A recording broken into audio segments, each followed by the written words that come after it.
So today we're taking a little more of a look at these really pretty little cushion covers that I picked up from the Amazon team. They come in a pack of 4 and they're kind of like, there's different varieties of the colour palette, I believe. I went for the grey one because it suits the Pantone of my house and my new sofas. It does come shrink wrapped, so it has got a little bit of lines on it, so which you'll need to iron out or wash out. I'm sure it'll fall out quickly, but I was too impatient. I wanted to see if it fit my cushions, and it does. It fit it really well. It's got like a texture to it. It's nice. I like the print. It's on there properly. It's not going to peel off or anything like that. So this one has got the grey pumpkin and the grey leaf.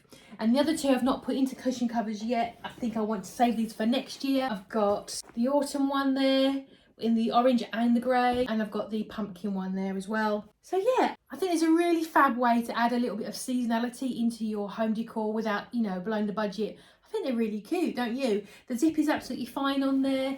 The stitching looks absolutely great. I can't see any gaps in there. No, it can be a concern with things like this, but no, it all looks absolutely fine. It's going to be nice and comfortable. Yeah, it looks really great. The zip absolutely fine. No issues with that. It's a small clasp as well, so it's not going to be uncomfortable on your back if you've got it behind your back. Yeah, glides really nicely. So yeah, I think for 4 cushion covers that look really cute, I think it's just really great. So yeah, fab. Great product.